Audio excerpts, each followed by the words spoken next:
시청자 여러분 안녕하십니까? 6.17 대책의 후폭풍이 거셉니다. 집값과 전셋값은 나날이 오르는데 청와대 참모 상당수는 여전히 다주택자이기 때문입니다. 여당의 후속 입법 추진에도 국민의 시선은 따갑기만 합니다. 주거 사다리조차 사라진 서민, 내 집 마련은 이루어질 수 없는 꿈이 된 걸까요? 네, 시장 안정을 위한 올바른 정책 방향 오늘 집중 진단에서 토론해 보도록 하겠습니다. 시청자 여러분의 다양한 의견들 문자로 받고 있습니다. 샵 3698번으로 보내주시면 실시간으로 토론에 반영하도록 하겠습니다.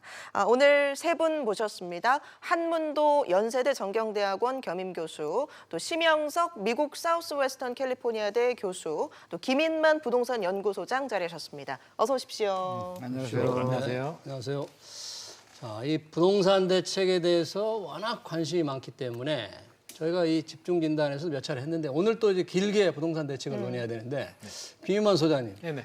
이 추가 대책 얘기가 정부 여당에서 많이 나오잖아요. 네네.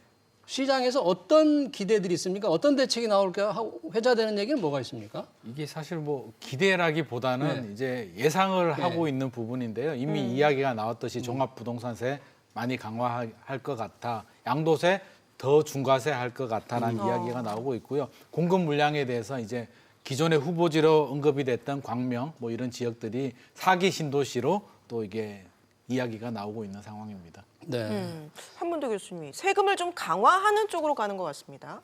예, 그거는 뭐 이번 정부가 예전부터 뭐 출범부터 계속 해왔던 것이고 시장 자정작용을 기대하면서 계속 뭐 여러 번의 대책을 던졌지만 지금까지도 좀 실효성이 좀 의문을 제기할 정도가 되니까 정부에서 이제 세금에 대해서 이제는 더 이상 늘리지 않고 작년에 그 종부세 법안이 통과를 못했지 않습니까? 근데 이번에 이제 올 회기 안에 통과될 것 같아요.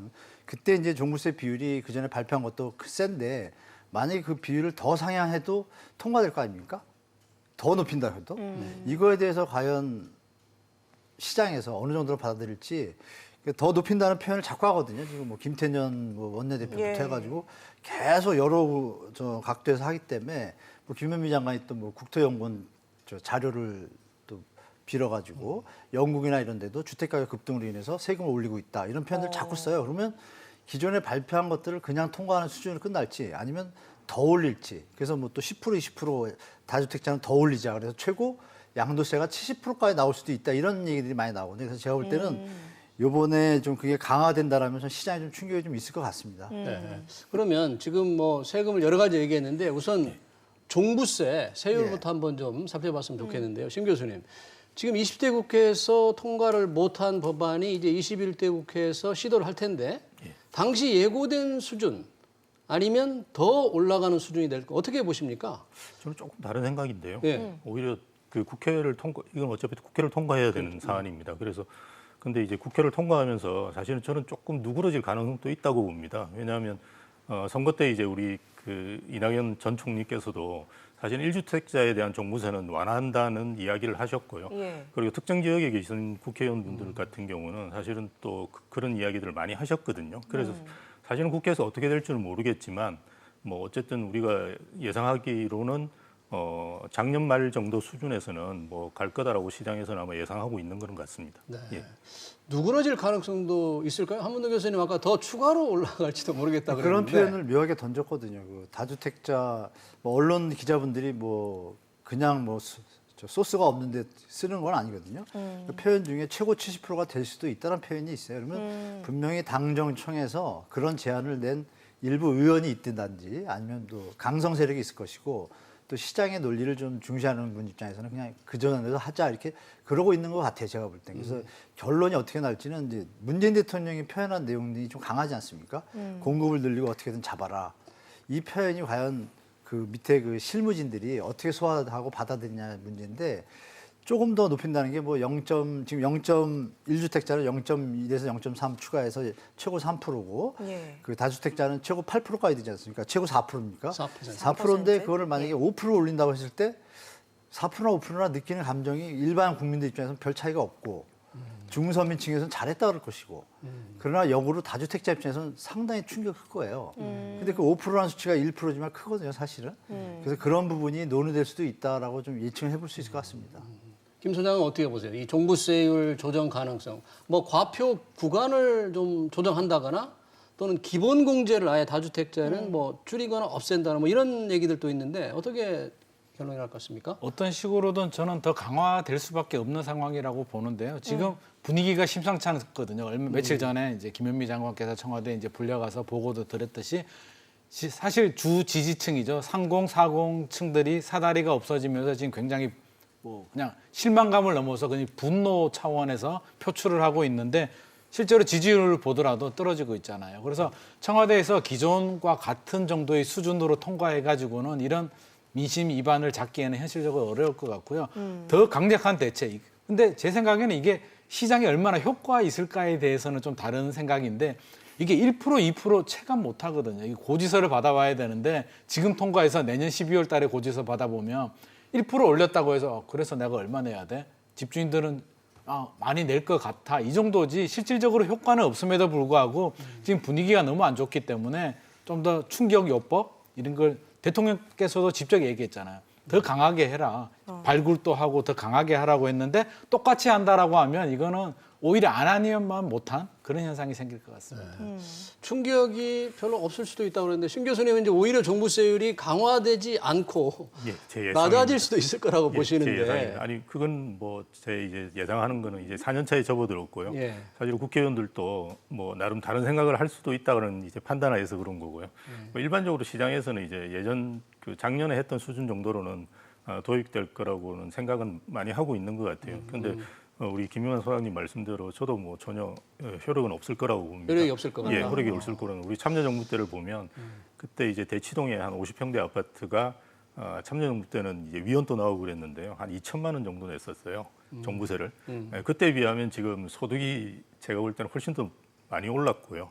그리고 자산 가치도 훨씬 높습니다. 그래서 그 정도 수준의 종부세를 올린다고 해서 시장의 반응이 이제 뭐 아주 급격하게 움직인다. 이제 저는 절대 그렇게 될 거라고 생각 안 합니다. 마침 그 미래통합당의 김종인 비대위원장도 예. 종부세 강화는 세금의 기본 논리를 잘 이해하지 못해서 하는 소리다. 예. 이런 말을 했는데 그렇죠. 그건 이게 무슨 경제학이 뜻입니까, 아주 이게? 예. 경제학이 아주 기본적인 논리죠. 세금은 보유세 같은 거는 정가가 되고요. 그다음에 이 거래세 같은 거는 동결이 되죠. 그건 아주 그 경제학의 기본 논리입니다. 그러니까 보유세 같은 거를 올리면 그 피해를 받은 집주인들 같은 경우는 당연히 그걸 이제 세입자한테 전가를 시켜가지고 최근에 이제 강남이라든지 핵심 요지에 있는 도심에는 그 전세가 이제 월세로 보증금 월세로 전환되는 사례들도 많이 일어나고 있고요. 그리고 가격에도 전가를 시키겠죠. 뭐 그건 핵심 요지의 도심 같은 경우는 충분히 가격에 전가가 되죠. 그리고 이제 거래세 같은 경우는 뭐 양도세를 지금 이제 다주택자들한테 올린다고 그러는데요. 지금 뭐 62%인데 68% 정도일 겁니다. 목적세가 붙으면. 그러니까 거의 70%를 넘는 수준으로 하면 동거래가는 더 커지겠죠. 그러니까 집을 안 내놓는단 말입니다. 그게 더 심해지면 수요는 많이 줄긴 했지만 기본적으로 서울은 수요가 있는 지역이거든요. 이런 지역을 계속 그런 식으로 막는 경우에는 잘못하면 집값이 폭등할 가능성도 있죠. 양도세를 더 강화할 거다. 한 교수님, 이 지금 뭐 종부세, 보유세도 올리고 양도세도 올리고 네. 집 갖고 있어도 세금 많이 물고 팔아도 세금 많이 물리고 바람직한 정책이라고 생각하십니까? 방향은 맞는데 느끼는 정도는 좀 감정적인 느낌이 좀 많이 듭니다. 제가 개인적으로 볼 때. 그 1주택 아까 뭐 교수님도 말씀하셨지만 1주택에서 15년분 산 분이 무슨 죄를 졌습니까? 그분한테 세금을 늘리는 거는 다른 어떤 다주택자들에 인해서 주택가격이 오른 거를 징벌적으로 명분화시켜가지고 세금 증세라는 오해를 받았기 충분해요. 그래서 제가 볼 때는 이낙연 총리가 말씀하셨다시피 그건 당연히 누가 봐도 그 집에서 계속 사시는데 삶에 도움이 되도록 정부에서 도와줘야 되는데 그런 부분은 좀 차별화돼서 핀셋을 좋아하는 정부인데 이번에 또 막 다 때려서 그냥 한 번에 가요. 그동안 핀셋 하다. 그럼 이번 같은 경우에는 말씀하신 대로 종부세 1주택으로 오래되신 분들 뭐 10년, 20년 사시고 또 그 집 하나 가지고 이런 분들은 면제를 해줘야죠. 근데 그런 부분에 대해서 언급이 없이 1주택자도 고가주택은 뭐 징벌적 이런 표현을 쓰니까 제가 볼 때는 그래서 아까 소장님 말씀하신 것처럼 그래서 지지율이 내려가지 않는가 하는 생각이 들어요. 그래서 제가 볼 때는 좀 더 좀 합리적으로 포용하면서 다주택자들이 일부러 한 게 아니잖아요. 박근혜 정부에서 하라고 해서 한 거고 정부에서 법적으로 하라고 해서 한 것뿐이에요. 그럼 정부에서 공급 대책이 충분한 상태에서 이루어져야 되는데 공급 대책이 부족한 상태에서 억지로 규제만 줄이다 보니까 이게 한계점이 좀 있는 것 같아요. 그래서 공급이 발표는 했지만 지금 피부로 와닿지 않잖아요. 당장 매년 몇만 가구가 결혼하는데 들어갈 집이 없어요. 그러니까 당연히 일시적으로 공급이 아까 말씀하신 것처럼 완비되는 뭐 5년에서 10년 뒤 3기 신도시요. 그 전까지는 일시적으로 몇 년간은 이런 게 계속 될 수도 있어요. 그래서 제가 볼 때는 너무 이렇게 말씀처럼 타겟으로 이렇게 하는 것은 정상적이지 않고 좀 합리적으로 하고 있다는 느낌을 줄 수 있게 조금 세밀한 부분을 다시 한번 체크하고 뭐 이번에 그것도 있지 않습니까? 계약을 했는데 김포 신도시를 계약을 했는데 갑자기 규제 지역 묶어가지고 대출이 70% 40% 줄여요. 이런 거는 국민학생도 생각해보면 이 사람은 구해줘야겠구나 생각이 들 거 아니에요. 그러면 미리 발표할 때 5분만 생각해도 이분들은 예외입니다 이렇게 할 텐데 어떻게 이렇게 막 발표했을까라는 생각이 저도 들어요. 다만 정부의 의지는 이해가 돼요. 뭐 레거시 미디어라고 그러잖아요. 미디어에서 너무 자꾸 집값이 안 잡히는 쪽으로 유도하는 어떤 그렇게 좀 터부시하는 걸 정부에서 갖고 있는 것 같은데 그런 부분에서 좀 감정을 추스리고 대통령 이하 뭐 정부 관계자분들이 감정은 추스리고 현실적이고 합리적으로 양쪽이 다 들으셔가지고 마지막 발표 전에도 한번 전문가들한테 물어보면 보일 거 아닙니까? 그런 과정이 있다라면 좀 더 국민들이 좀 신뢰하지 않을까 좀 생각해 봅니다. 지금 다주택자의 그 양도세 얘기를 잠깐 했는데 다주택자들이 단기 보유한 주택을 팔 때 뭐 더 70%뭐 그 이상으로 올리려고 한다. 시장에서는 그런 이제 예상도 있다고 그러는데 이런 거는 시장이 매각을 어렵게 만드는 굉장히 징벌적인 게 아닌가. 저도 이제 그런 부분이 가장 문제라고 생각하는데요. 이제 교수님께서 말씀하셨듯이 보유세와 이제 거래세 두 가지가 있으면 한 개를 강화시키면 한 개는 좀 낮춰져서 예를 들어서 뭐 양도세를 강화한다면 보유세를 낮춰준다든지 양도세를 아주 강화해서 뭐 10년 이상 일관성 있게 적용한다면 또 안정이 될 수는 있겠지만 시간이 오래 걸리거든요. 그러면 일단 종합부동산세가 이게 문재인 정부의 핵심 정책이라면 다주택자에 대해서 강화하는 거에 대해서는 뭐 누가 반대하겠습니까? 많이 가지고 있으면 네가 책임을 지고 무겁게 가지고 가라라고 할 수 있는데 양도세까지 같이 규제를 해버리니까 교수님 말씀하신 것처럼 동결효과 집주인이 예를 들어서 한 10억이 벌었어요. 한 10년 전에 투자해가지고 어쩌다가 이제 하나 샀는데 10억이 남았고 했는데 양도세를 5억, 6억을 내라고 한다. 제가 이제 최근에 여러분들 만나서 물어보면 팔겠다는 사람 한 사람도 없거든요. 아니 그 정도 벌었으면 세금 좀 그 정도 내도 되는 거 아닌가요? 그거는 이제 굉장히 이제 공정성 측면에서 공공성, 사회 도덕적인 측면에서 바람직한데 그게 내 문제가 되었을 때 내 집이 10억이 올랐는데 6억을 세금을 내라. 아마도 그렇게 쉽게 그런 애국자들은 잘 나올 것 같지는 않고요. 대부분 선택이 그래서 선택한 것이 이제 임대사업자를 등록한다든지 자녀한테 증여를 한다든지 아니면 난 모르겠고 난 그냥 세금 낼래. 그냥 가지고 갈래. 내가 그 정도 능력은 돼. 사실 강남에 계시는 분들이 능력 없는 분들은 애당초 들어갈 수가 없는 지역이거든요. 다수의 서민들은 강남 집값 오르는 게 뭐 그냥 연예인들이 빌딩 사듯이 그렇게 생각을 하는데 지금 다수의 이제 실수요자들이 분노를 하는 게 김포라든지 파주, 뭐 안산 이런 분들이 그냥 내가 작은 집, 한 2, 3억짜리 뭐 빌라라든지 작은 아파트 하나 살려고 하는데 대출 규제까지 막혔어. 이게 뭐야? 왜 나를 규제해? 이렇게 되면서 이제 분노가 표출되는 것이거든요. 예. 그래서 정부도 조금 세밀하게 아까 말씀하신 것처럼 너무 감정적으로 사실 좀 당황한 것 같아요. 3년 동안 규제를 이렇게 했는데도 또 집값이 올라. 야, 도대체 이게 뭐야? 뭐 이런 생각이 든 것 같은데 이럴 때일수록 좀 더 냉정하게 생각을 해서 실수요자들은 집을 살 수 있게 해줘야 되는 건 분명한 사실이고요. 다주택자들을 규제하는데 매물을 좀 내놓을 수 있게. 매물이 안 나오니까 거래량이 줄어들어도 한두 개만 거래돼도 뭐 5천만 원, 1억, 2억씩 오르잖아요. 그래서 좀 이런 부분은 디테일하게 좀 조율을 할 필요가 있을 것 같습니다. 임대사업자에 대한 말씀 잠깐 하셨는데 네네. 각종 혜택들이 없어질 것 같아요. 이미 뭐 관련 뭐 법안도 발의가 됐고, 근데 정부가 이 등록하라고 권유하지 않았었습니까? 그런 게 한두 가지가 아닙니다. 그런데 어쨌든 임대사업자 같은 경우는 사실은 긍정적인 역할을 좀 봐야 되는데요. 정부에서 이제 부정적인 역할을 보는 거죠. 다주택자라고 하는. 사실 긍정적인 역할이라는 게 계속 어쨌든 임차할 수 있는 그런 주택을 계속 공급하지 않습니까? 그럼 뭐 아시다시피 우리나라가 이제 임대주택 그 체제가 잘 돼 있는 것도 아니고요. 그럼 민간에서 공급을 할 수밖에 없거든요. 그런데 긍정적인 의미가 상당히 있습니다. 5% 이상 못 올리잖아요. 그러면 상당히 안정적으로 주거를 5년, 뭐 10년간 할 수 있거든요. 그런데도 불구하고 이제 안 좋은 면만 보는 거죠. 다주택자니까 이건 혜택을 줄여서 피해를 보게 만들어야 된다라는 거죠. 근데 그 피해가 다주택자라든지 임대사업자한테 갈 거라고 생각하는데 아까 말씀드렸지 않습니까? 전가된다고요. 그래서 필히 세입자한테 전가가 됩니다. 그거는. 그러니까 그 정부에서 뭐 본인들이 이제 보듬으려고 하는 서민들이 오히려 피해를 받게 되죠. 지금 경실련에서는 교수님 말씀하시는 그 임대사업자 예. 이 제도를 활성화시킨 게 부동산 투기의 가장 큰 요인 중에 하나다. 이걸 함으로써 돈 있는 사람의 집을 마구 사들여서 임대를 했다. 그렇게 지적을 하고 있어요. 그거는 뭐 제가 볼 때 좀 황당한 이야기인데요. 경제학 이분 거기도 경제학 교수님들 많이 계신데 왜 그런 이야기를 하시는지 모르겠는데. 부동산 전문가가 그렇게 얘기했습니다. 경실련에. 예. 그분은 제가 알고 있기로 경제학은 안 하신 걸로 알고 있는데요. 예, 어쨌든 그런 논리 부분도 있을 수는 있겠죠. 예, 근데 이를테면 이제 이런 거죠. 그러니까 임대사업자 등록을 했기 때문에 이제 그거는 팔 수가 없지 않습니까? 그러니까 시장에 나오지를 않는 거죠. 예, 근데 사실은 그런 식으로 이제 시장을 내놓는 게 아니라 아까 우리 소장님도 말씀하셨듯이 그럼 뭐 양도세 중과 같은 거를 일시적으로 이제 풀어서 시장에 물건을 내놓는 방법이 정상적인 거지. 지금 임대사업자 등록을 많이 하긴 했는데 아직도 다주택자라든지 이런 데 비하면 적습니다. 그래서 사실은 그걸 이제 괜히 때리는 거는 뭔가 이제 뭔가 저걸 만들어야 되니까 사실은 자꾸 그렇게 표마하는 것 같아요. 네. 제가 말씀드리면 그 임대사업자 제도가 사실 활성화되는 시기는 보통 부동산 침체기 때 하는 정책이에요. 그렇죠? 집들이 자꾸 매물이 나오고 경매가 나오면 임대사업자한테 혜택을 주고 양도세 감면 혜택을 주면 그 집이 소화가 돼서 경제에 도움이 되니까 활성화 정책을 씁니다. 쓰고 그러면 이제 호황기는 어떻게 했어요?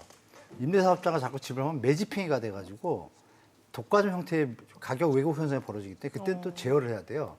근데 문제는 뭐냐면 던졌던 정책을 바꾸려는데 시간이 필요하고 정권의 어떤 부침이 있잖아요. 여기서 우리가 중요할 게 뭐냐면 이번 정부가 생각했던 시나리오가 좀 미스매치가 됐다는 걸 볼 수가 있어요. 왜냐하면 다주택자들의 양도세를 강화하고 말씀하신 것처럼 이렇게 하다 보면 제도권이 임대주택으로 들어올 것이다라고 예측했을 것이고 정부가 제도권으로 들어오면 지금 준비하고 있는 임대차 3법을 해야겠다. 그래서 선진국처럼 제도권에 다 등록이 된 주택을 만들어 놓은 상태에서 제도화를 시키면 장기적으로 안정되겠다는 장기적 계획을 세운 것 같아요. 그런데 지금 교수님 말씀하신 것처럼 도리어 이 부분들이 투자할 수 있는 환경이 더 돼버린 거죠. 그러니까 이게 지금 미스매치가 나다 보니까 지금 살짝 말을 던지는 게 소급해서 뭐 임대사업자 혜택을 줄여야 된다고 경실련이 얘기하고 있는 자체가 이런 것들을 다 얘기하고 한다면 더 신뢰가 있을 텐데 무대뽀로 뭐 했던 거 돌려놔 이러니까 딱 법 문제가 나오잖아요. 아니 정부가 하라는 대로 했는데 다시 좀 충돌이 일어나잖아요. 그러니까 정부가 아까 말씀하신 것처럼 약간 당하고 미스매치가 일어나는 것 같아요. 지금은. 그래서 다시 한번 합리적으로 정통적인 그 정책이 있지 않습니까? 불황일 때 활성화시켜주고 호황일 때는 혜택을 갖다 좀 줄여주고 이거를 변곡성을 이렇게 룰을 잡으면 되는데 그냥 그때마다 탁탁탁 하니까 이어질 수 있는 정책이 없잖아요. 지금 볼 때 제가 임대사업자 혜택을 지금 없애도 모양이 안 나고 그렇죠? 차후를 하는 거는 해야 돼요. 근데 이런 예를 하나 말씀드릴게요. 제가 경험이 있던 건데 2000년도 IMF 위기 끝나고 2002년, 3년에 주택임대사업자 활성화를 했어요. 그때 그러면 활성화를 하고 집들을 막 산 분들이 자기 집이 있잖아요. 무주택, 유주택자 구분해서 임대사업자로 산 집은 한 가구를 가지고 있으면 지불을 안 치고 1가구 1주택자로 인정하겠다라고 법을 냈어요. 그래서 다 했어요. 했는데 제 아주 가까운 사람 예입니다. 했는데 2년 뒤에 소리 없이 법에서 뭐가 나냐면 그 임대사업자로 등록한 사람이 가지고 있는 그 집을 2005년도까지 팔지 않을 경우에는 다주택자로 인정해서 세금을 물리겠다. 네. 이렇게 법을 살짝 넣은 거예요. 근데 그거는 또 시장에 공표를 안 했어요. 그래요? 그게 시행령 고치면 되거든요, 그게. 그래가지고 몇 사람들이 당했어요. 뉴스에 안 나오잖아요. 그러니까 이 부분도 임대사업자분들이 좀 조심하셔야 될 게 정부나 국세청이 자기들 입맛대로 하던 시대가 있었고 지금은 이제 여러 가지 소셜 미디어나 미디어가 발전했는데 또 그럴 가능성도 있어요, 소급해서. 그렇기 때문에 조금 주의하셔가지고 임대사업자분들의 입장이나 이런 것들을 감정적이 아니라 교수님 말씀처럼 여러 가지 합리적으로 체크해가지고 다시 한번 재정비하는 게 낫지 않을까. 공청회를 열어가지고. 그러면 국민의 공감도 없고 그렇게 해서 결정을 내야지 지금 또 뭐 소급한다 그랬다 또 경기 침체하면 또 활성화. 이거는 국민들이 좀 웃죠, 사실. 좀 뭐 그렇게 봅니다. 근데 일단 임대사업자에 대해서 제도의 취지의 어떤 원래 목적, 긍정적인 효과보다는 부작용이 크다고 이 정부가 좀 느끼는 게 아니에요. 그래서 본인들이 한 정책을 다시 뒤집는 게 뒤집어야 아닌가. 돼요. 김 맞습니다. 소장님 어떻게 보십니까? 이거 뒤집으면 효과가 좀 있습니까? 효과가 없고요. 없어요. 그러니까 특혜를 없애도 이게 매우 효과가 잘못된 정책이 이렇게 되면 안 되는 게 이제 정책의 일관성이 굉장히 중요하거든요. 지금 다수의 국민들한테 정책이 안 먹히는 이유가 정권 바뀔 때마다 정책이 바뀌고 임기 동안에도 시장 상황에 따라서 시장이 달라지니까 요랬다가 저랬다가 임대사업자를 누가 시작했습니까? 집주인들이 해달라고 한 적이 한 번도 없거든요. 집주인들은 하기 싫어합니다. 왜냐하면 내 소득이 노출이 되거든요. 내 소득이 노출이 되는데 정부에서 임대사업자 혜택을 주면서까지 이렇게 하는 이유는 첫째 목적이 투명과세죠. 세금을 걷어야 되는데 집주인들이 이게 음지에 숨어 있다 보니까 노출이 안 되다 보니까 임대사업자를 등록시켜서 노출을 시켜서 투명과세를 한다. 그래서 약간 혜택을 주면서 야 빨리 들어와 양지로 나와라는 시그널이 강했고 두 번째는 이제 5% 상한이 되면서 5년, 10년 동안 좋잖아요. 서민 주거 안정에 굉장히 도움이 되는 좋은 제도임에도 불구하고 이제 출구가 막히다 보니까 집주인들이 임대사업자를 선택을 해서 약간 편법적인 그런 선택을 할 수밖에 없는 상황인데 이런 표면적인 결과 이유만 보고 임대사업자가 잘못이야. 예를 들자면 자녀가 공부를 안 해요. 자녀가 공부를 안 해서 게임을 하고 있는데 너 왜 게임해? 공부 안 해. 컴퓨터를 빼앗아 버린다? 그러면 걔가 공부를 할까요? 공부 안 한단 말이에요. 다른 이유가 있겠죠. 하기 싫은 이유가 있고 그냥 그런 건데 지금은 임대사업자가 문제야. 너희들 집 가진 사람들이 임대사업자 들어가네? 빼앗아. 그러면 어디로 갈까요? 또 다른 방법을 찾겠죠. 제가 오늘 지하철 타고 오다 보니까 이런 문구가 있더라고요. 뭐 사소한 풀들도 살기 위해서 뭐 온 힘을 다한다 이런 문구가 있는데 시장의 수요자들은 살아남기 위해서 온 힘을 다하거든요. 그런데 그냥 하지 마. 그러면 내가 집을 양도세 6억 내고 팔아야지. 정부 정책에 따라야지. 이런 사람들이 과연 얼마나 될까? 저는 그렇지 않다고 봅니다. 네. 그리고 임대사업자에 대한 정책을 특혜라고 혜택을 취소하면 스스로를 부인하는 꼴이 되나? 이 정부가 자기들이 해온 정책을? 그렇죠. 네. 로드맵이 전혀 없는 거죠. 그래도 참여정부는 로드맵이라도 있었지 않습니까? 네. 근데 이 정부는 이제 우리가 이야기할 때 땜질식 처방을 계속하는 거죠. 그래서 아마 이도저도 못하는데 어쨌든 뭐 아까 말씀드렸던 여러 가지 이유 때문에 임대사업자 혜택은 축소할 거라고 다들 예상을 많이 하고 있습니다. 시장에서는. 예. 축소는 될 거다. 뭐 그렇게 다들 알고 있는 것 같아요. 주변에서. 예. 네. 또 하나 이 장기 보유 특별 공제를 좀 어렵게 한다. 왜 거주 요건이 있잖아요. 이번 법안에서 어떻게 바뀌고 이걸 강화한다면 어떤 식이 될 가능성이 있습니까? 원래 12.16 대책에서도 이제 장기보유 특별공제 내용이 나왔었는데 기존에는 이제 보유만 하면 됐다가 이제 2년 거주 요건이 추가됐었고요. 12.16 대책에서는 이제 10년 동안 보유도 하면 40%, 거주도 해야 40%에서 합쳐서 80% 되도록 이제 그렇게 했었는데 이번에도 아마 그런 12.16 대책의 내용들이 추가될 것 같은데 이것도 좀 생각을 해봐야 될 게 장기보유 특별공제가 왜 생겼을까? 사실 뭐 다주택자들한테 그런 큰 혜택을 주는 게 아니라 1주택자 가진 분들 9억까지만 비과세가 되고요. 9억 넘어가면 이제 과세가 되잖아요. 근데 강남에 한 20년 전에 아파트 하나 가지고 있다가 지금까지 그냥 살고 있는데 9억까지만 비과세가 되면 그 아파트가 지금 한 30억 갔단 말이에요. 그러면 양도세가 무지막지하게 나오거든요. 그래서 그런 분들을 보호하기 위해서 장기보유 특별공제 이런 대책이 나왔는데 이게 또 문제야. 다주택자들이 문제고 강남 고가 아파트가 문제야라고 해서 또 규제 칼날을 적용하게 되는데 너무 복잡하고요. 저희들도 도대체 무슨 규제가 언제 나왔는지도 모르겠고 막 질문을 하면 저도 헷갈려요. 이게 12.16 대책인지 9.13 대책인지 자료도 찾아봐야 하는데 다수의 국민들이 과연 얼마나 알아볼까. 예. 이게 벌을 받더라도 내가 뭘 잘못한지도 알아야 되고 내가 무슨 벌을 받는지 알아야 되는데 일단 맞는데 이게 왜 맞는지도 모르겠고 도대체 얼마까지 맞는지도 모르는 지금 그런 상황이 벌어지고 있는 것 같습니다. 자, 일가일주택 장기 보유 특별 공제는 사실 1주택자들은 굉장히 민감한데 새로 생긴 그 거주 기간이 2년이죠. 네, 그거를 최소 2년. 네. 더 늘릴 수 있다 뭐 이런 예상인가요? 기대 지금 시장에서 그렇게 예상하고 있나요? 네네. 그건 굉장히 큰 부담인가요, 그럼? 12.16 대책에서 이미 늘린다고 예고를 늘린다고 이제 했었고요. 2년으로 한다고 했는데 네. 2년 이미 했고요. 했고. 이제 11.16 대책에서는 더 늘려서 10년 동안 10년 보유하고 있으면 40%, 10년 거주를 해야 또 나머지 40% 해서 합해서 80% 해주겠다 이런 이야기거든요. 근데 네. 그 내용이 이번 법안에 통과되지 않을까 이런 통과될 것 조심스러운 같아요. 예상이 됩니다. 되겠죠. 네. 될까? 네. 안 하면 어떡합니까? 그러니까 이렇게 총 보시면 동원하라고 돼요. 했는데. 네. 지금 이제 그 정부에서는 그거죠.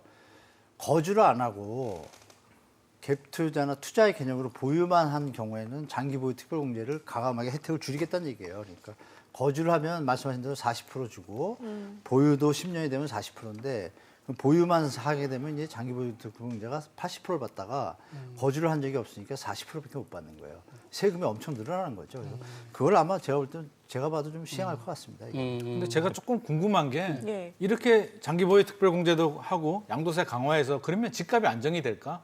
라는 생각을 안 할 수가 없는데 그러게요.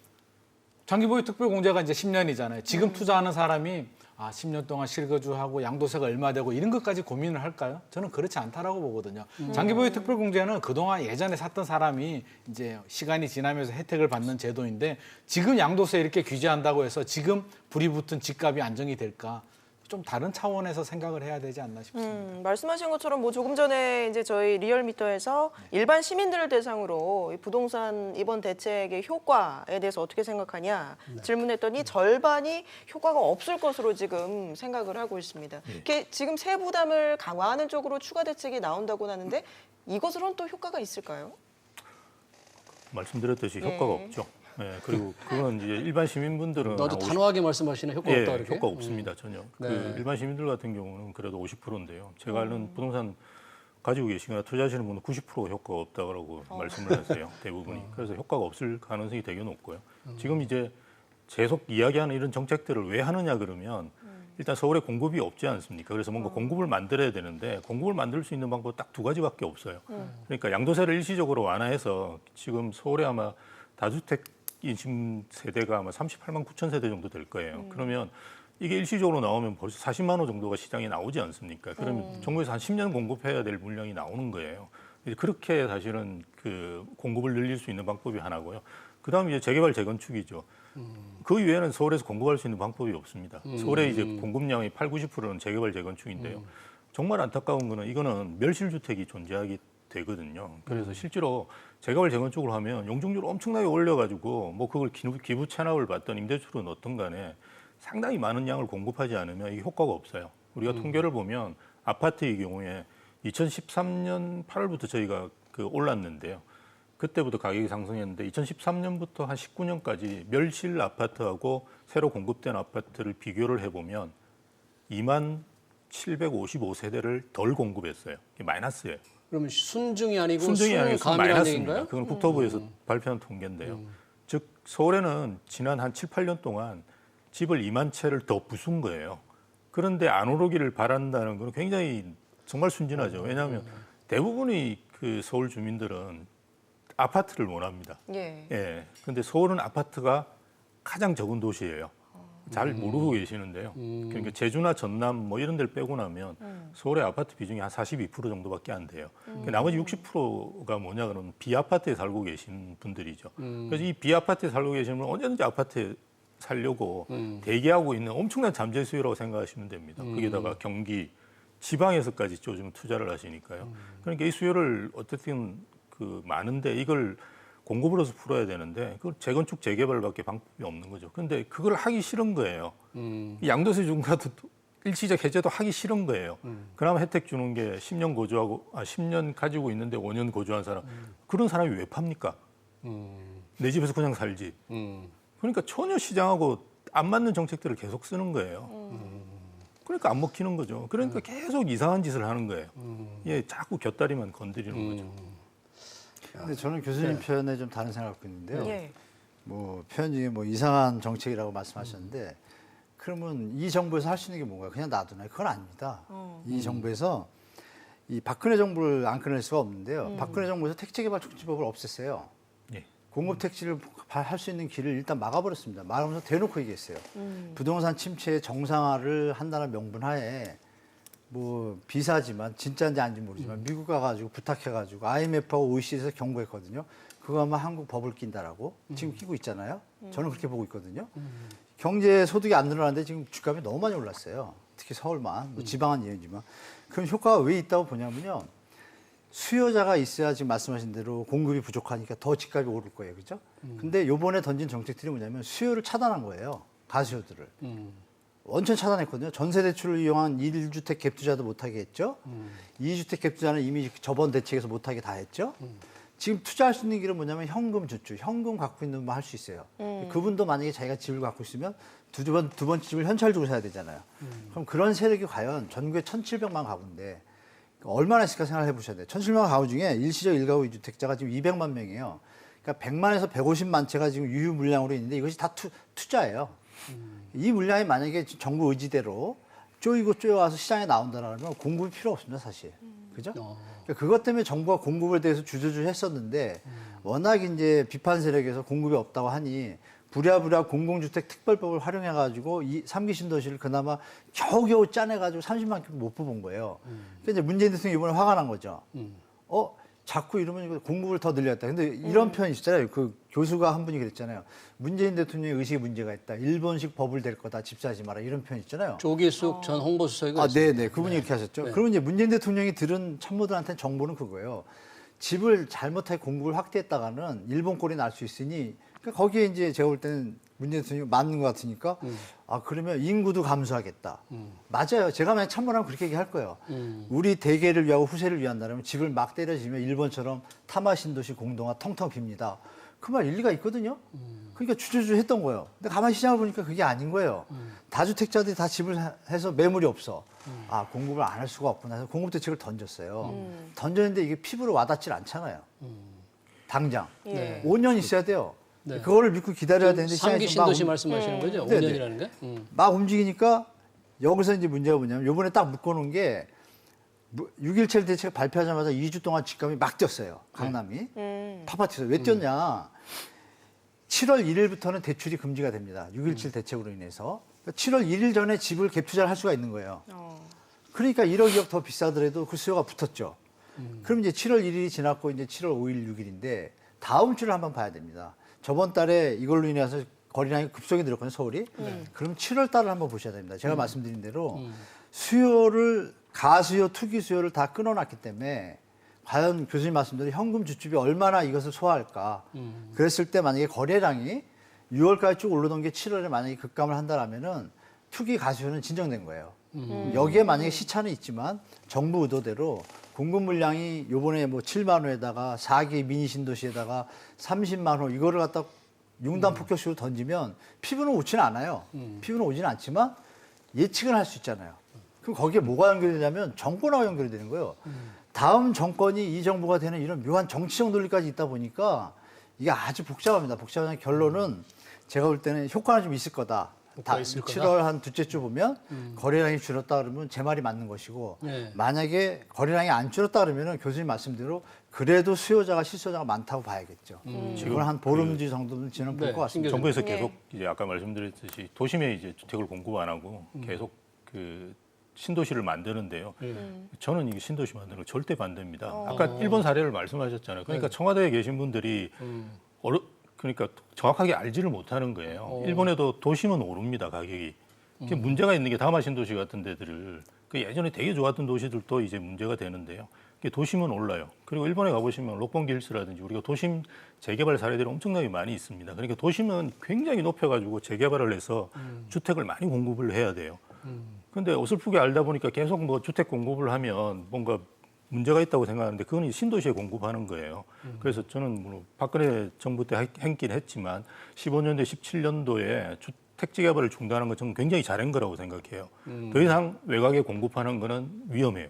우리 지금 출산율이 0.8명인데 10년만 지나면 굉장히 심각한 문제가 발생할 수 있어요. 그래서 외곽에 공급을 하는 거는 저도 지금 반대입니다. 그래서 무조건 도심에 어떤 형태든지 집을 공급하지 않으면 장기적으로 그건 빈집이라든지 이런 걸로 사회적 문제가 계속 되거든요. 그래서 도심에 공급하기 위해서는 방법이 재개발, 재건축밖에 없고요.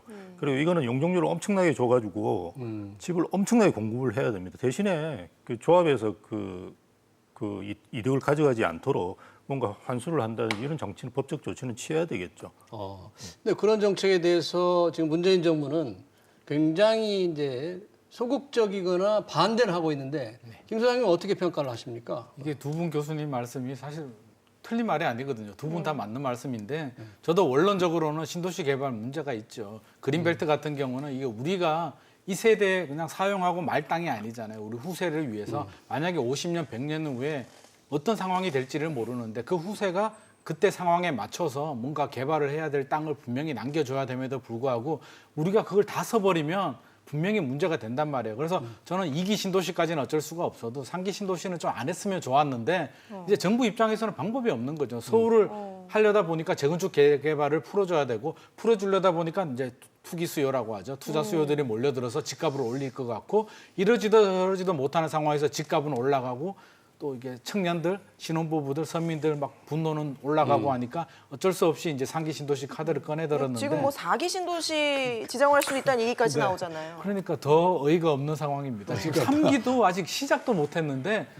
그 누가 그 근데 얘기를 저는 저 이 4기란 말씀- 말이 왜 나오는 사기 이제 또 추가로 공급 아니 발굴하라 3기 그러니까 사기가 나오는 신도시를 거죠. 차라리 추가를 하든지 4기란 말 자체도 너무 멀고요. 뭐 어쩔 수 없는 상황이라고 하지만 저는 좀 최소화할 필요가 있겠고 서울 도심도 교수님 말씀하신 것처럼 굉장히 많이 서울은 사실 어차피 나쁜 말로 보자면 이미 망친 도시잖아요. 이미 개발이 끝나서 더 이상 보존 가치가 어디 있습니까? 한강 빼고는 보존 가치가 없잖아요. 한강하고 망쳤다 그러니까. 또 왕릉 뭐 그런 지역 빼고 이 콘크리트가 무슨 보존 가치가 있습니까? 우리는 지금 30억이라고 부르지만 사실 보존 가치는 없는 것이거든요. 그래서 재건축 재개발을 하면서 용적률을 많이 올리고 대신에 임대 아파트로 상당히 환수를 하면서 공공이 적극 개입해야 되겠죠. 이게 뭐 조합이라든지 일부 투기 세력들이 돈을 많이 못 가지고 가기에 그런 걸 좀 고민해야 되는데 지금 너무 손쉬운 방법? 신도시가 제일 쉽잖아요. 그냥 그린벨트 해가지고 풀어가지고 지어버리면 되니까. 그래서 너무 쉽게 빨리빨리 해결하려고 하는 거 아닌가 하는 생각도 듭니다. 저는 다른 의견 하나 드릴게요. 네. 지금 저 타마 신도시에 대해서 저도 뭐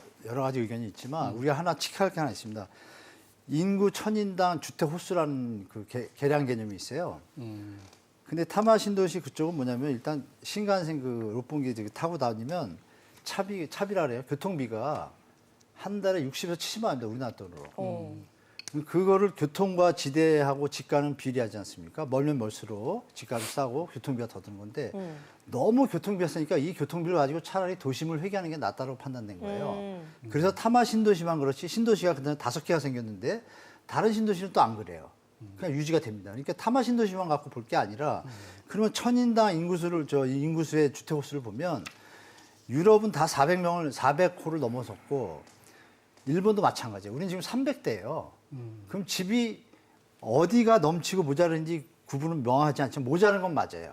분명해요. 그러면 3기 신도시가 일본을 따라가고 이런 뭐 문재인 대통령 말 때문에 이게 헷갈리는 건데 3기 신도시가 교통망이 잘 되고 자주 형태를 띈다라 그러면 서울 메가시티 형태로 되는 겁니다.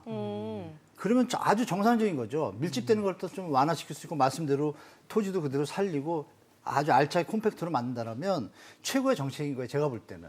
공급이 부족하다고 계속하고 지금 1인의 저명 면적이 우리가 어릴 때 6명이 한 집에 살았는데 지금은 뭐 엄청 커졌잖아요. 그 저명 면적이. 그런 걸 생각한다면 분명히 집은 늘어야 돼요. 느는데 그게 일본처럼 너무 많이 늘고 일본처럼 인구가 급격히 감소하면 문제가 되죠. 그럼 우리 지금 인구 감소 중이잖아요. 그러니까 이 두 개가 부딪히는 건 맞아요. 그렇다면 이 두 개를 출산율 높이고 신도시 만드는 게 최고인데 두 개가 언젠가 가면 후세들한테 피해가 될 수도 있겠죠. 그래서 이런 부분에서 아마 정부도 고민할 것 같아요. 제가 볼 때.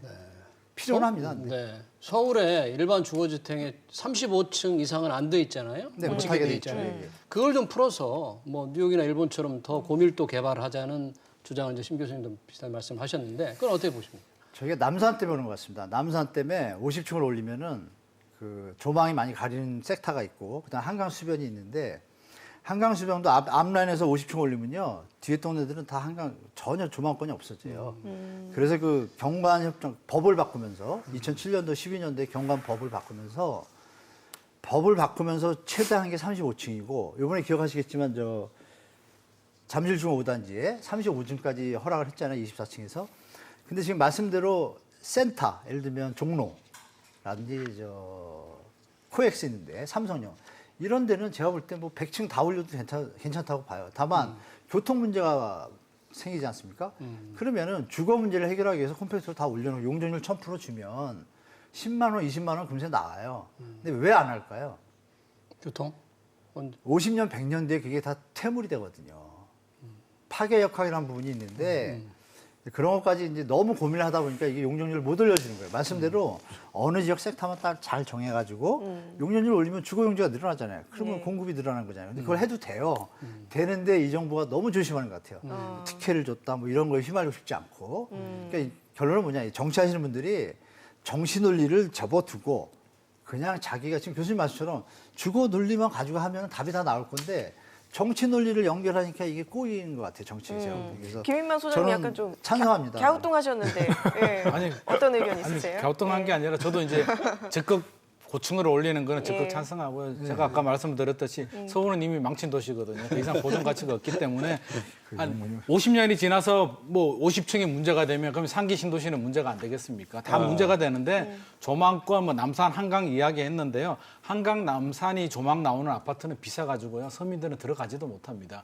어차피 못 들어가는 아파트 높게 지어가지고 다 막아버리는 것도 제가 볼 때는 그래서 서민 주거 안정에 도움이 된다면 아니 한강 보이는 게 무슨 그렇게 큰 문제가 되는지 그리고 실제로 살아보면은요 한강 보지도 않습니다. 한 일주일만 보지 한 달 살면 거기 빨랫줄 널고 빨래 널고 좀 아까 후세들을 위해서 자연을 네. 보여야 된다 그러셨잖아요. 그러니까 이미 서울은 망친 도시라니까요. 그래서 너무 그런 거 많이 신경 쓰면 답이 안 나옵니다. 그래서 진짜 중요한 게 뭔가 지금 중요한 거는 서민 주거 안정이고 청년 일자리에 청년 주거 안정이기 때문에 적어도 서울만큼은 좀 그렇게 할 필요가 있다라고 생각합니다. 용적률을 올리면 조망이 좋아집니다. 경관 같은 것도. 우리가 지금 그래요? 아니 용적률을 올리면 당연히 좋아지죠. 왜냐하면 이렇게 그 세 동 지을 걸 두 동만 짓고 다섯 동 지을 걸 뭐 두 동만 지으면 되니까요. 그러니까 훨씬 더 이렇게 조망이 잘 보일 수가 있습니다. 아, 좀 그래서 거리는 간격은 그럼요. 거리가 훨씬 넓어진다는 그래서 말씀이시죠? 삼성동에 예. 어떤 아파트가 있는데 그게 건폐율이 10%인데요. 보면 되게 좋습니다. 그런 식으로 이제 높이 지으면 오히려 경관이 좋아집니다. 지금과 같이 예전에 동부 이천동 가보시면 쭉 아파트가 그 한강을 막고 있지 않습니까? 그게 오히려 사실은 낮은 층을 지어서 그런 거예요. 이 또 하나의 정책으로 문재인 대통령이 얘기한 게 생애 최초 또 신혼 공급을 좀 특별히 확대하자 뭐 이런 게 있었잖아요. 김 소장님 어떻게 이런 거는 뭐 그래도 젊은이를 위해서 꼭 필요한 정책으로 보십니까? 저 개인적으로는 굉장히 필요한 정책이라고 생각하는데요. 이제 하나를 주면 또 잃는 쪽이 있단 말이에요. 이게 굉장히 물량이 많아가지고 다 나눠주면 괜찮은데 청년들 분명히 보호해야 되고요. 굉장히 절망적이거든요. 왜냐하면 만 30세부터 이제 가점 점수 무주택 기간이 인정이 되는데 뭐 이제 청약 좀 받아보려고 하니까 가점 점수가 안 나오고 그렇죠. 부양 가족 없으니까 또 점수가 안 나오고 통장 가입 기간 또 얼마 안 되고 나 어떡하라는 거야. 나도 집 사고 싶어. 충분히 이해가 되고 이제 특별 공급을 늘려야 되는데 이제 저도 오늘 이제 그 뉴스를 보면서 댓글을 봤는데 이제 또 40대, 50대들이 반발합니다. 우리가 그동안 무주택으로 참고 살고 나도 기회를 노렸는데 왜 또 특혜를 주냐 청년들한테 내가 더 급해. 지금 우리 사회에서 이렇게 배려와 양보와 지금 그럴 정신이 없는 것 같아요. 그런 여유가 없고 내가 급해 죽겠는데 집값이 올라서 내가 지금 정신적으로 자괴감도 느끼고 힘들어 죽겠는데 지금 이런 상황이거든요. 그래서 워낙 공급 물량이 적다 보니까 이렇게 서로 이렇게 막 다툼이 생기고 있는데 정부도 잘 고려해서 물론 배려도 해줘야 되겠지만 빨리 공급 물량을 좀 늘려가지고 이게 모두가 만족할 수 있는 그런 정책을 좀 고민해야 될 것 같습니다. 정책을 놓고 찬반 양론이 거센데 이제 추가 대책이 뭐 빠르면 이번 주에 나온다 그러니까 지금 저희가 논의됐던 대책이 나온다는 가정을 하고 나오고 난 이후에 가격이 어떻게 될 것인가 짧게 우리 심 교수님부터 어떻게 보십니까? 대책이 어떻게 나오느냐의 이제 문제겠죠. 그러면 대부분 이제 규제가 나오면 한 3개월이나 6개월 정도 조정의 시기를 받아요. 그래서 아마 이번 대책도 이제 비슷하게 움직이지 않을까 저는 봅니다. 그래서 뭐 3개월간 조정이 있다 그러면 조정 이후에 다시 오르겠죠. 조정 이후에 다시 오를 거다. 예. 그런데 뭐 최근에 이제 분위기로 봐서는 나와도 뭐 조정이 거의 없을 것 같다는 느낌도 있어요. 그래서 뭐 되게 우려합니다. 그래서 그러니까 정말 유의해야 될 점은 그 우리가 투기자도 집값이 이렇게 오르는 걸 바라지 않습니다. 집값이 이렇게 오르는 걸 바라는 사람은 아무도 없어요. 오로지 정부 외에는 없는 것 같아요. 짧게 부탁합니다. 김 소장님. 집값이 이렇게 오르는 걸 정부도 바라지 않겠죠. 이게 누가 이걸 바라겠습니까? 이게 대책이 나오면 이제 한 3개월이 갈지 6개월이 갈지 뭐 한 달이 갈지는 좀 지켜봐야 되는데 대책마다 좀 다른 것 같습니다. 8.2 대책은 한 달 정도 갔고요. 9.13 대책은 한 6개월 간 것 같은데 이번 대책도 이제 내용을 좀 봐야 되겠는데 우리가 지금 이야기했듯이 이 정도 대책을 나와가지고는 6개월까지 갈지는 잘 모르겠고요. 왜냐하면 이미 다 예상이 되어버렸거든요. 충격파가 오려면 예상하지 못하는 강력한 파도가 와야 되는데 이미 우리가 예상한 정도 가지고는 그래 나왔구나. 뭐가 뭔지는 모르겠지만 또 나왔네. 이 정도 반응일 것 같고요. 제일 문제가 뭐냐면 이제 구매 능력과 구매 욕구가 있는데 여전히 집을 사고 싶은 욕구는 존재한단 말이에요. 뭐 사실 제일 멘붕이 오는 게 요즘 서민들이 제일 힘들어하는 게 강남 집값 오르는 거는 괜찮은데 내 친구, 내 지인, 내 동료가 아파트 하나 사서 5억, 10억 돈 벌어서 내가 따라갈 수 없는 상황이 되어버린 것이거든요. 그래서 이런 구매 욕구를 어떻게 다루어 줄 것이며 이렇게 보호해 줄 것이며 이분들을 어떻게 집을 살 수 있게 해줄 것이냐라는 내용이 담겨 있어야 되는데 종합부동산세 강남 때려잡기만 나오면 사실 서민하고 아무 상관없을 것 같습니다. 한문도 교수님 간단히 부탁드립니다. 아까도 말씀드렸지만 6.17 대책이 의외로 가수요들을 다 이미 차단했기 때문에 말씀드린 대로 7월 1일 이후에 1일까지는 급격하게 오를 수가 있었어요. 1일 이후에 앞으로 한 2, 3주 시장을 좀 보고 그때 말씀드린 대로 거래량이 감소되고 좀 안정된다라면 이게 좀 오래 갈 수 있을 것 같고 왜냐하면 분양가 상한제도 또 바로 다음 달에 시작되거든요. 그리고 이제 문재인 대통령의 지시처럼 그 사전 청약 제도를 물량을 늘린다든지 이런 공급 의사를 확실하게 펼쳐한다고 하면 제가 볼 때는 또 신혼부부에 대한 또 불만도 다 해소하는 정책까지 해서 발표를 한다고 하면 시장이 좀 받아들일 수 있다. 지금까지는 못 믿었는데 이번엔 좀 다른가? 그걸 한 2, 3주 뒤면 보름 정도 지나면 그 결과가 나타날 것 같은데 제가 볼 때는 이 가수요 차단하는 게 크기 때문에 장기적으로 가면 좀 잡힐 수 있는 가능성이 높다라고 좀 보고 있겠습니다. 알겠습니다. 오늘 세 분 말씀 여기까지 듣도록 하겠습니다. 지금까지 심영석 미국 사우스 웨스턴 캘리포니아대 교수, 한문도 연세대 정경대학원 겸임 교수, 또 김인만 부동산 연구소장과 함께했습니다. 고맙습니다. 네, 고맙습니다. 감사합니다.